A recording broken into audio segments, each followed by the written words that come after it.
دنیا کے اولیاء، ساری دنیا کے فقیہ جمع ہو جائیں، کسی ایک صحابی کی عظمت کا مقابلہ نہیں کر سکتے۔ ان کو روک کے کیا کہہ رہے ہیں؟ کیا تم نے یہ کہا تھا؟ ہاں اللہ کے رسول، ہم نے یہ کہا تھا۔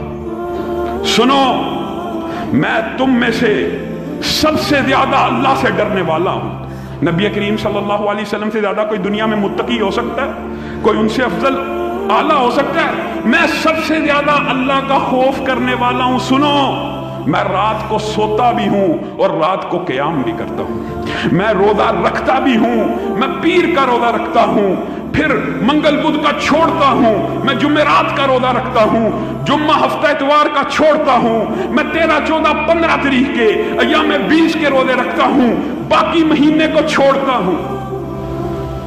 یہ جو تو نے سارے رات کے قیام کی بات کی، یہ جو تو نے سارے دنوں کے روزوں کی بات کی، میں تجھ سے زیادہ ڈرنے والا ہوں۔ یہ دو وہ تھے جنہوں نے اپنے فہم سے نبی کریم صلی اللہ علیہ وسلم سے زیادہ عبادت کرنے کی کوشش کی۔ نیت کیا تھی؟ نیک نہیں تھی؟ سچے دل سے بتانا، نیت خالص نہیں تھی؟ کیا چاہتے نہیں تھے اللہ ہماری عبادات کو قبول کر لے؟ یہی خواہش تھی۔ اسی لیے نبی کریم صلی اللہ علیہ وسلم کے معمولات پوچھنے گئے تھے کہ ہم ان کو اپنائیں، لیکن ان کے اپنے ذہن میں یہ بات آئی کہ اس کے تو اگلے پچھلے، ان کے تو اگلے پچھلے سارے گناہ معاف ہیں، ہم ان سے کچھ آگے بڑھ جائیں۔ دو کا ارادہ یہ تھا، اور تیسرے کا ارادہ کیا ہوا؟ ان دونوں نے دین میں زیادتی کی کوشش کی، اور تیسرے نے کیا کہا کہ میں شادی نہیں کروں گا، دین میں کمی کرنے کی کوشش کی۔ نبی کریم صلی اللہ علیہ وسلم نے کہا میں شادی کرتا بھی ہوں اور میرے پاس عورتیں بھی ہیں۔ پھر ان تینوں کو جواب دینے کے بعد جو الفاظ نبی کریم صلی اللہ علیہ وسلم نے کہے وہ دین ہے۔ نبی کریم صلی اللہ علیہ وسلم نے کہا فمن راغب عن سنتی، یہ جو میرے معمولات ہیں، یہ جو میری عادات ہیں، یہ جو میرے اطوار ہیں، جو ان سے اعراض برتے گا۔ اعراض کا کیا ترجمہ ہوتا ہے پتہ؟ اعراض کا ترجمہ، تھوڑی آواز آہستہ کر، اعراض کا ترجمہ یہ ہوتا ہے کہ آگے نکل جانا یا پیچھے رہ جانا، دونوں معنی پائے جاتے ہیں۔ یعنی جو سنت طریقہ ہے اس کو چھوڑ کر کچھ اور طریقے یا ایڈ کر لینا یا ان میں کمی کر لینا۔ نبی کریم نے کہا جو میری سنتوں سے اعراض برتے گا، صحابہ کو کہہ رہے ہیں، وہ میری امت میں سے ہی نہیں ہے، وہ میری امت میں سے نہیں ہے۔ لوگوں، دین یہ ہے، شریعت یہ ہے۔ آپ اور میں آج ہمارے معاشرے میں فلسفہ پتہ کیا ہے؟ او یار ان کی یہ رائے ہے، ان کی یہ رائے ہے، دونوں کو اپنی اپنی رائے پہ رہنے دو۔ نعوذ باللہ، دونوں کو ایک یہ مان لے ایک وہ مان لے، یہ دین نہیں ہے۔ دین میں ایک رائے کو اختیار کیا جائے گا۔ کس بنیاد کے اوپر؟ دو بنیادیں دین کے اندر یاد رکھیے۔ پہلی بات قرآن پاک، انہو لقول فصل، یہ فیصلہ کن ہے، فیصلہ کن۔ دو بھائیوں کے درمیان، دو اماموں کے درمیان، دو فقیہ اور مجتہدان کے درمیان کسی بات میں اختلاف ہو جائے گا، اس کا فیصلہ کون کرے گا؟ انہو لقول فصل، یہ قرآن اس کا فیصلہ کرے گا۔ اور دوسری بات کیا ہے؟ بخاری شریف کی حدیث جو آیت پڑھی، بعین یہی الفاظ بخاری شریف میں بھی موجود ہے، لمبی حدیث ہے، نبی کریم کے سونے کا واقعہ۔ آخری ٹکڑے کی طرف آئیے، آخری ٹکڑے میں نبی کریم صلی اللہ علیہ وسلم کی حدیث میں آتا ہے جس نے رسول اللہ کی اطاعت کی اس نے اللہ کی اطاعت کی۔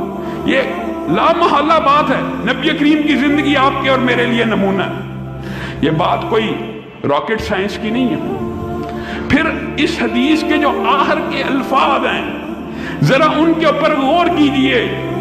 محمد صلی اللہ علیہ وسلم فرقم بین الناس، محمد صلی اللہ علیہ وسلم فیصلہ کن حیثیت رکھتے ہیں لوگوں میں۔ یہاں پہ فرقم بین الناس کا مطلب یہ تفریق نہیں ہے، یعنی فیصلہ کرنے والے، فرق کرنے والے کہ لوگ نبی کریم صلی اللہ علیہ وسلم کے ساتھ ہیں کہ غیر نبی کے ساتھ ہیں۔ محمد صلی اللہ علیہ وسلم فرقم بین الناس، محمد صلی اللہ علیہ وسلم فرق کرنے والے ہوں گے لوگوں کے مابین۔ میرے بھائیوں، چند واقعات یاد کر لیں